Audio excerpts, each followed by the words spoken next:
नमस्कार, आपण पाहताय केटीव्हीचं कोकण वार्तापत्र। सुरुवातीला आपण सर्वांचं स्वागत। वळूयात हेडलाईन्सकडे।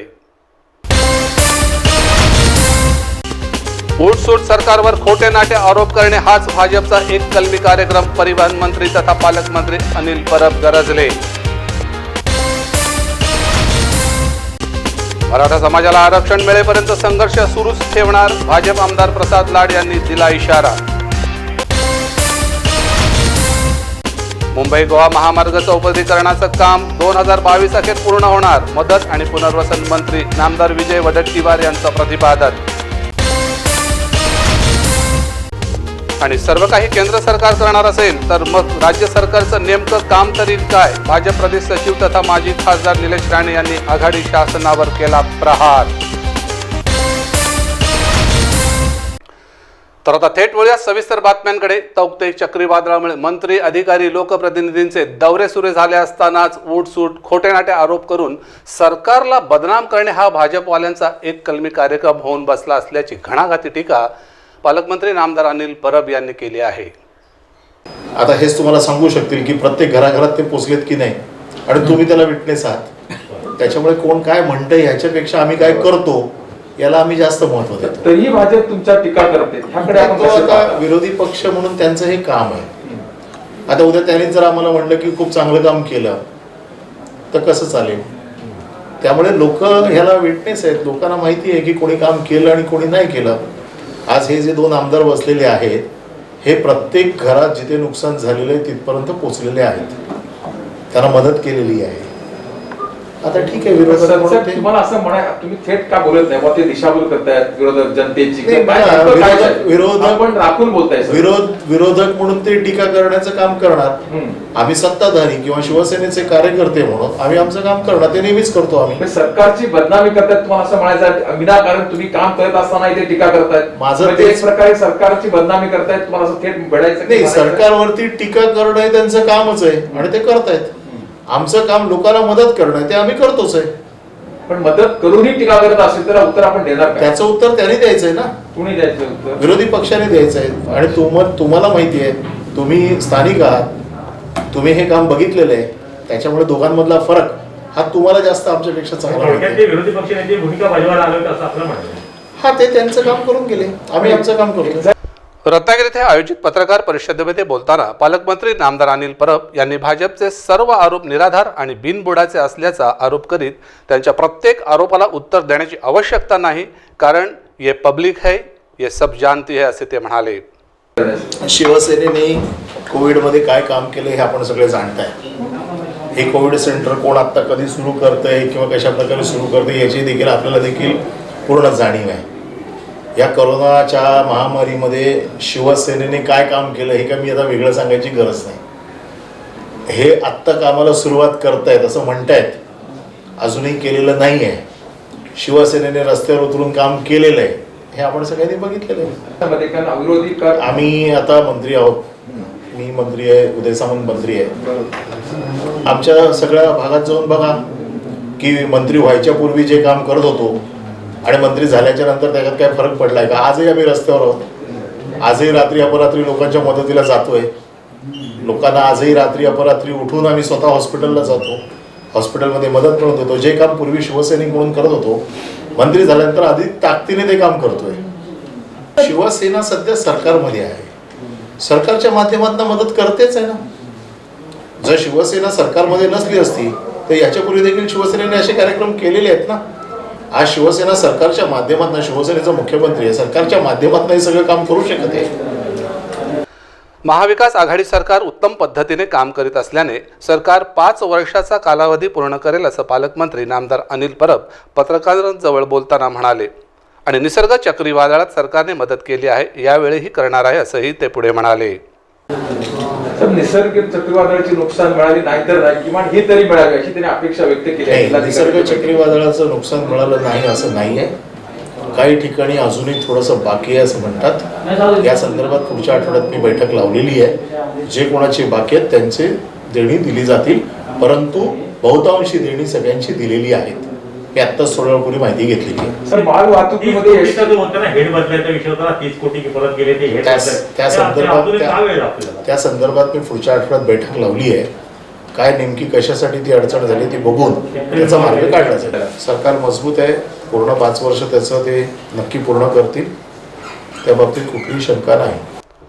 याप्रसंगी नामदार उदय सामंत, आमदार राजन साळवी, जिल्हाप्रमुख विलास चाळके उपस्थित होते. तर एस टी महामंडळ अडचणीत आहे हे खरं असलं तरी माल वाहतुकीमुळे मात्र एस टीला काही प्रमाणात आधार मिळत असल्याचं पालकमंत्री तथा परिवहन मंत्री नामदार अनिल परब पत्रकारांजवळ बोलताना म्हणाले. एस टी महामंडळ सध्या तुम्हाला माहिती आहे प्रवासी संख्या पूर्णपणे घटलेली आहे. तरी देखील मी स्वतः प्रयत्न करून एस टीची माल वाहतूक आहे त्याच्यामध्ये शासनाचा 25% बिझनेस हा एस टीला मिळालाच पाहिजे असा GR आजच निघाला. आता थोड्या वेळापर्यंत तुम्हाला पोचेल. एस टीने GR आजच महाराष्ट्र शासनाने GR काढला आणि राज्य सरकारचा जो 25% धंदा आहे तो एस टीला मिळेल. त्यामुळे एस टीला एक चांगलं उत्पन्नाचं स्तोत्र तयार होईल. आज हे जे काही नुकसान झालं आहे ते भरून काढण्यासाठी हा एक मोठा निर्णय आज महाराष्ट्र सरकारने घेतला आहे की महाराष्ट्र सरकारचा 25% बिझनेस म्हणजे आम्हाला आता बाहेर बिझनेस शोधायची गरज नाही. स्वतःचा शासनाचाच बिझनेस जो आहे तो आता एस टी करेल. पण आज खरोखर सर महाराष्ट्रामध्ये एसटीची पूर्ण वाहतूक अडचणीत आहे आणि जी वाहतूक महाराष्ट्रामध्ये आहे की फक्त रत्नागिरी जिल्ह्यामध्ये? नाही, महाराष्ट्रामध्ये आहे. आंबा फक्त रत्नागिरी जिल्ह्यात नाही, परंतु बाकीचे सगळे जे काही गोष्टी आहेत त्या महाराष्ट्रात आहेत. आणि आज 25%चा GR मिळाल्यामुळे एस टीचं मोठं उत्पन्नाचं स्तोत्र हे मालवाहतूक देखील होऊ शकतं. एकूणच या तौक्ते वादळामुळे कोकण किनारपट्टीवर झालेलं नुकसान पाहता नुकसानग्रस्तांना कितपत मदतीचा हात पोचतो हेही पाहणे औत्सुक्याचं ठरणार आहे. नुसते दौरे नकोत तर त्यांचं योगदान हवंय. तर गेली अनेक वर्षे मराठा आरक्षणाचा मुद्दा ऐरणीवर असतानाच मराठा समाजाला आरक्षण मिळेपर्यंत आम्ही संघर्ष सुरूच ठेवणार असल्याची भीष्म प्रतिज्ञा आमदार प्रसाद लाड यांनी रत्नागिरी येथे पत्रकारांजवळ बोलताना केली आहे. जनता पार्टीने मराठा आरक्षण या विषयावरती सन्माननीय प्रदेशाध्यक्ष चंद्रकांतदादा पाटील यांच्या नेतृत्वाखाली 15 जणांची समिती गठीत केली आहे. ज्या समितीचा मी देखील एक भाग आहे. त्यामध्ये स्पष्टपणे भारतीय जनता पार्टीची भूमिका ही असेल की येणाऱ्या कोविडचा काळ संपेपर्यंत सुप्रीम कोर्टाच्या एखाद्या रिटायर्ड चीफ जस्टिस किंवा जस्टिसच्या माध्यमातून ज्या ज्या सुप्रीम कोर्टाने गोष्टी निदर्शनास आणल्या त्यावरती काय उपाययोजना करता येतील त्याचं एक निवेदन घेऊन माननीय राज्यपालाला देणं आणि राज्यपालाच्या मार्फत ते सरकारला करण्यासाठी भाग पाडणं. दुसरं, जिल्ह्यामध्ये राज्यातील जिल्ह्यामध्ये 12-15 जे नेतृत्व दिलं गेलं आहे त्या नेतृत्वाच्या माध्यमातून जिल्ह्यामध्ये पत्रकार परिषदा करणं, मराठा समाजाच्या नेतृत्वाला भेटणं आणि मराठा समाजाला आरक्षण मिळेपर्यंत संघर्ष करणं ही आमची भूमिका राहील. 5 तारखेला बीडमधून माननीय विनायक मेटेंच्या इथून पहिला मोर्चा निघणार आहे. तोपर्यंत जर महाराष्ट्र सरकारने त्यांची भूमिका स्पष्ट केली नाही तर मोर्चाची आणि संघर्षाची भूमिका भारतीय जनता पार्टी मराठा समाजाच्या मराठा क्रांती मोर्चाच्या भगव्या झेंड्याखाली पूर्ण ताकदीने मराठा समाजाच्या मागे उभी राहील आणि मराठा समाजाला जोपर्यंत आरक्षण मिळत नाही तोपर्यंत हा संघर्ष चालू राहील. राज्य सरकार जे केंद्रावरती किंवा 102 घटना दुरुस्तीचा जो आधार देत आहे त्याचा निव्वळ हास्यपणा हा अशोक चव्हाणांचा चालला आहे. मराठा समाजाला फसवण्याचं काम चाललं आहे. 102 घटनेमध्ये कलम 15(3) आणि 16(4) मध्ये स्पष्टपणे लिहिलेलं आहे की ज्यामध्ये राज्य सरकारला याचा अधिकार आहे. राज्य सरकारने ती याचिका पूर्णपणे दिलेली जजमेंट वाचावी.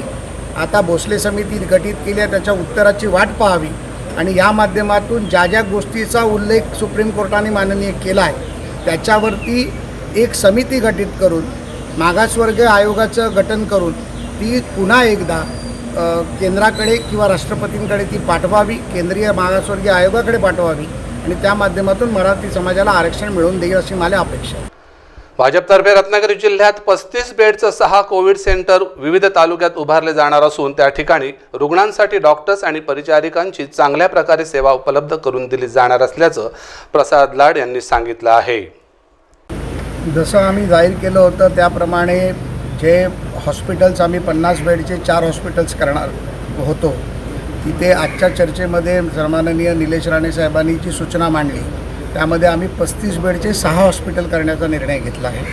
ज्या माध्यमातून जिल्हाधिकाऱ्यांनी आम्हाला जागेची व्यवस्था करून द्यायची आणि बाकी सर्व व्यवस्था ही सन्माननीय आमदार निधीतून आम्ही करणार आहोत, ज्यामध्ये माझा निधी असेल, सन्माननीय विरोधी पक्षनेते प्रवीण दरेकर, निरंजन डावखरे, रमेश पाटील, भाई गिरकर अशा सर्वांच्या विधान परिषदेच्या निधीमधनं आम्ही ही यंत्रणा उभी करणार आहोत. ही एक चर्चा आमची झाली.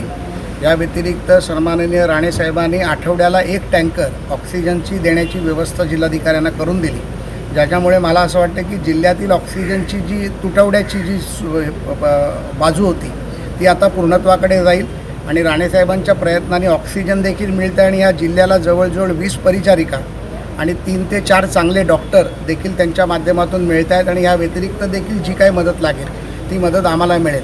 या होणाऱ्या 6 हॉस्पिटलमध्ये 3 हॉस्पिटल सन्माननीय जिल्हाध्यक्ष माजी आमदार विनयजी नातूजी यांच्या उत्तर रत्नागिरी भागामध्ये म्हणजे दापोली, खेड आणि गुहागर अशा भागामध्ये आणि 3 हॉस्पिटल राजापूर, लांजा आणि खंडाळा या इथे दीपक पटवर्धनांच्या विभागामध्ये ती होणार आहेत. मला असं वाटतं की जनतेच्या सेवेसाठी भारतीय जनता पार्टीचा एक प्रामाणिक प्रयत्न आहे. या व्यतिरिक्त परकार हॉस्पिटलमध्ये एक मोठी व्यवस्था उभं करण्याबद्दल जे आम्ही वेळोवेळी म्हटलं आहे त्याबद्दल देखील चर्चा झाली. त्यामध्ये जिल्हाधिकाऱ्यांनी एक पिडियाट्रिक वॉर्ड करावा अशी सूचना केली. त्याच्यासाठी आम्ही डॉक्टर परकारांना आणि डॉक्टर बेडेकरांना देखील बोलवलं आणि त्या माध्यमातून 20 बेडचं त्या 100पैकी 20 बेडचं पिडियाट्रिक वॉर्ड कोविडसाठी तयार केला जाईल. ही देखील घोषणा आज आम्ही आपल्या माध्यमातून करत आहोत.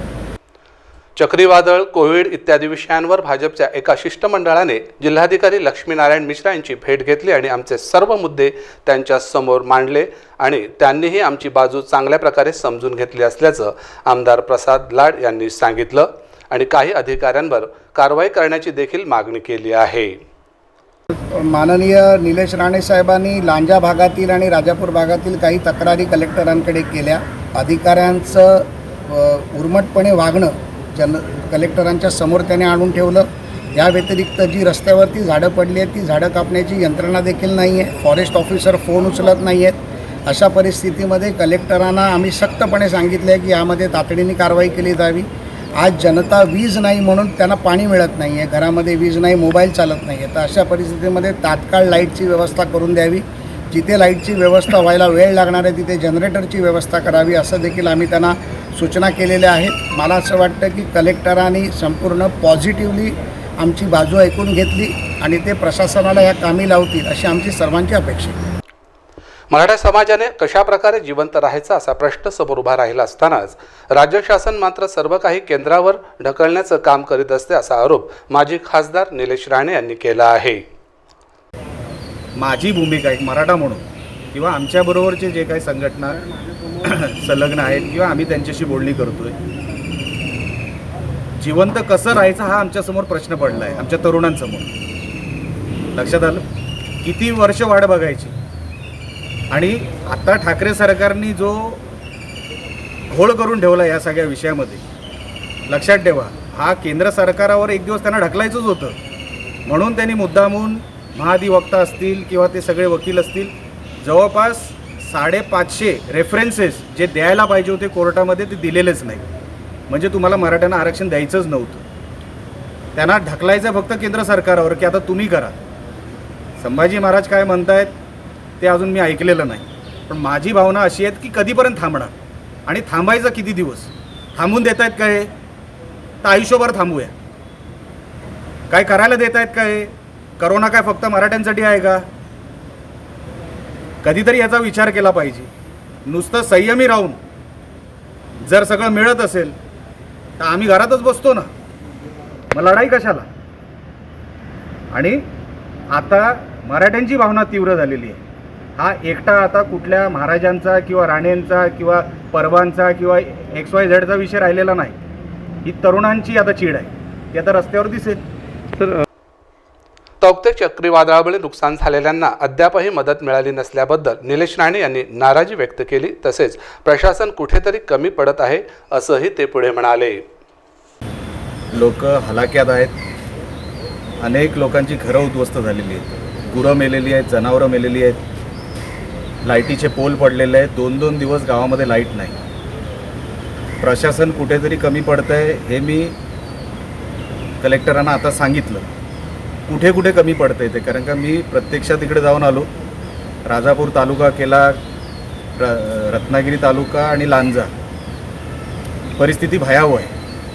मागच्याच निसर्ग वादळाचे पैसे अजूनपर्यंत आलेले नाही. तर आता हे जे नुकसान झालेलं आहे त्याचं मोजमाप कधी होणार, त्याला पैसे कधी मिळणार? अहो, पंचनामेच अजूनपर्यंत पूर्ण झालेले नाही. जर पंचनामे झाले नाहीत तर नोंद कधी होणार, त्याच्यासमोर पैसे कधी जमा होणार आणि काय देणार? आहे एक पत्रा पडला 100 रुपये. 100 रुपये म्हणजे काय मदत झाली का? अहो, कोणाच्या घराचा 15-15, 20-20, 25, 50 हजार नुकसान झालेलं आहे आणि प्रशासन देणार 250-200 रुपये. ते कमी पडणारच आहेत, पण तरी पण आधार देण्याचा जो भाग असतो तिथे पण प्रशासन कमी पडते. अनेक ठिकाणी अजूनपर्यंत लाईट नाही आहे. लाईट जोडायला किमान अजून 10 दिवस जातील अनेक ठिकाणी, कारण का इन्फ्रास्ट्रक्चर नाही. अशा परिस्थितीमध्ये आज रत्नागिरी जिल्हा आहे. सिंधुदुर्ग जिल्ह्यामध्ये पण तीच परिस्थिती आहे. मालवणच्या परिसरामध्ये देवबाग असेल किंवा इतर 2-3 गावं असतील, पूर्णपणे उद्ध्वस्त झालेली आहेत. उद्याचा दिवस कसा काढायचा त्यांच्यासमोर प्रश्न पडला आहे. अशा काळामध्ये अधिकारी कमी पडत आहेत. जिथे झाडं पडली आहेत, जसं आता लाडसाहेब बोलले, तिथे कटरच नाही. तिथे झाडं कापायला कोण नाही तर ते घरात राहायचं कसं? अनेक अडचणी त्याच्यामध्ये आहेत. त्याच्यातला मार्ग कसा काढायचा? आम्ही प्रशासनाला सांगितलं, आम्ही तुम्हाला मदत करतो. ह्या कठीण काळामध्ये आम्ही काय तुम्हाला एकटे सोडणार नाही, पण तुम्ही तसं वागलं पाहिजे. तुम्ही पण त्या भूमिकेमध्ये असलं पाहिजे की तुम्हाला मदत करायची. आणि भारतीय जनता पक्षाच्या वतीने आम्ही सगळा तो परिसर कालचा पिंजून काढला. परिस्थिती भयावह आहे, पण त्यांना आता धीर देण्याची गरज आहे. जे ठाकरे सरकार देईल असं वाटत नाही. एवढा काळ संघर्ष करीत असताना आज तागायत मराठा समाजाला आरक्षण मिळालं नाही. मोर्चे आंदोलने करून देखील आरक्षणाचा विषय आजही गुलदस्त्यातच आहे. त्यामुळे मराठा समाजाने जिवंत कसं राहायचं असा प्रश्न उपस्थित करत माजी खासदार निलेश राणे यांनी शासनावर आरोप करीत मराठा समाजाला आरक्षण मिळवून देईपर्यंत आपण शांत बसणार नाही, तर भाजपने भीष्म प्रतिज्ञाच केली. दरम्यान वेळ झाली एका छोट्याशा ब्रेकची. ब्रेकनंतर आम्ही लगेचच परत येणार आहोत उर्वरित बातम्यांसहित. आपण कुठेही जाऊ नका, पाहत राहा KTVचं कोकण वार्तापत्र, आपल्या हक्काचं चॅनल. अन्यायविरोधी लढा, सत्य सदा सर्वदा. समुंदर की गोद में पला है तू, अंगड़ाई लेते ही लहरें शुरू. आज यौवन की मस्ती छोड़, ले चलता हूं तुझे एक नए मोड़.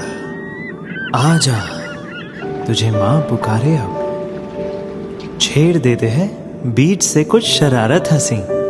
गले लगा ले उसे ए फकीर, इंतजार कर रहा है तेरा तो. चल दे देते हैं उसे फसल की खूबसूरती तो. आजा तुझे मां पुकारे अब, मीलों आगे चलना है हमें. सिर्फ फसल नहीं, तेरे स्पर्श की चाह में बैठे हैं शहरों में भी कहीं. उनके मुख पे भी लानी है मुस्कान, उन्हें भी देनी है एक नई पहचान. आजा तुझे मां पुकारे अब.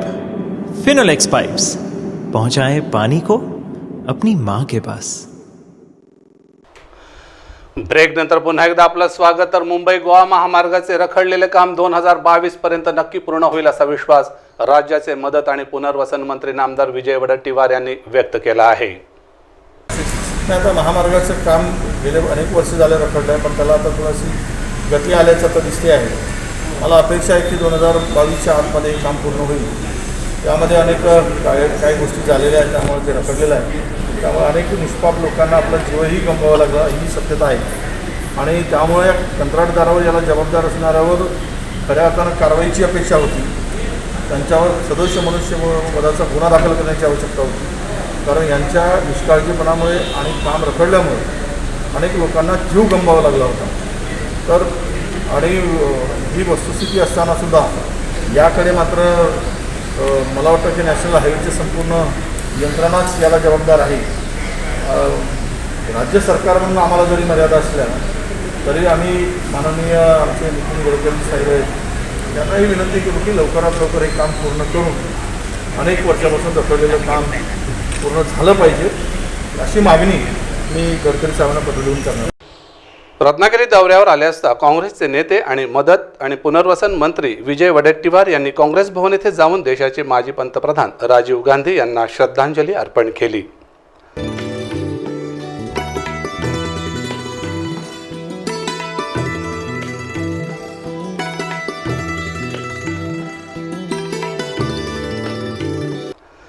तौक्ते चक्रीवादळामुळे रत्नागिरी आणि सिंधुदुर्ग जिल्ह्यात मोठं नुकसान झालं आहे. त्यामुळे शासकीय पंचनामे पूर्ण होताच मदत देण्याबाबतचा निर्णय घेतला जाईल असे नामदार विजय वडेट्टीवार KTV जवळ बोलताना म्हणाले. नाही, नुकसान मोठं आहे. पंचनामे सुरू आहे आणि शेतीचे पंचनामे आता जवळपास 30% झालेले आहेत. पुढच्या 2-3 दिवसात सर्व पंचनामे होतील. घराचे पंचनामे पूर्णतः होत आलेले आहेत. फळबागांचे काही पंचनामे शिल्लक आहेत. हे सर्व पंचनामे सर्वे झाल्यानंतर या संदर्भात निर्णय घेतला जाईल कॅबिनेटकडे येऊन. आणि मागच्या वेळेसही मोठ्या प्रमाणात मदत राज्य सरकारने दिलेली होती निकषाच्या पलीकडे जाऊन. आणि तशीच मदत पुढच्याही दृष्टीनं कोकणी माणूस नाराज होणार नाही अशा प्रकारचं भूमिका माननीय मुख्यमंत्री महोदयांची आहे. आणि कॅबिनेटकडे जाऊन योग्य अशी मदत केंद्र सरकारच्याकडूनही आम्हाला अपेक्षा आहे त्यांनी मदत करावी आणि त्यांनाही विनंती करणारं पत्र आम्ही पाठवलेलं आहे. आणि या सगळ्या संकटग्रस्त शेतकऱ्यांच्या जनतेच्या पाठीमागं सरकार म्हणून खंबीरपणे उभं राहण्याचा आमचा निर्धार आहे. यावेळी माजी आमदार हुस्नबानू खलिपे, जिल्हाध्यक्ष विजय भोसले, अविनाश लाड, रमेश गिर, कपिल नागवेकर, अनवर कादरी, राकेश चव्हाण, हरीश शेकासन आदी काँग्रेसचे नेते आणि कार्यकर्ते मोठ्या संख्येने उपस्थित होते. 2018 साली मुंबई गोवा महामार्गाचं काम पूर्ण होणार अशा घोषणा आणि ऐकिवात होतं. मात्र आता 2021 सुरू असताना देखील काम अपूर्णच आहे. तरी देखील आजच्या वक्तव्यानंतर 2022ला हे काम पूर्ण होईल अशी अपेक्षा करण्यास काहीच हरकत नाही. आणि आता जाता जाता शेवटी पुन्हा एक नजर ठळक घडामोडींवर. उठसूट सरकारवर खोटे नाटे आरोप करणे हाच भाजपचा एक कलमी कार्यक्रम. परिवहन मंत्री तथा पालकमंत्री अनिल परब गरजले. मराठा समाजाला आरक्षण मिळेपर्यंत संघर्ष सुरूच ठेवणार. भाजप आमदार प्रसाद लाड यांनी दिला इशारा. मुंबई गोवा महामार्ग चौपदरीकरणाचं काम 2022 अखेर पूर्ण होणार. मदत आणि पुनर्वसन मंत्री नामदार विजय वडेट्टीवार यांचं प्रतिपादन. आणि सर्व काही केंद्र सरकार करणार असेल तर मग राज्य सरकारचं नेमकं काम तरी काय? भाजप प्रदेश सचिव तथा माजी खासदार निलेश राणे यांनी आघाडी शासनावर केला प्रहार. आणि याबरोबरच हे बातमीपत्र संपलं. पुन्हा भेटू नवीन ताज्या घडामोडीसहित KTVच्या कोकण वार्तापत्रामध्ये. तोपर्यंत आम्ही आपली रजा घेतो. नमस्कार.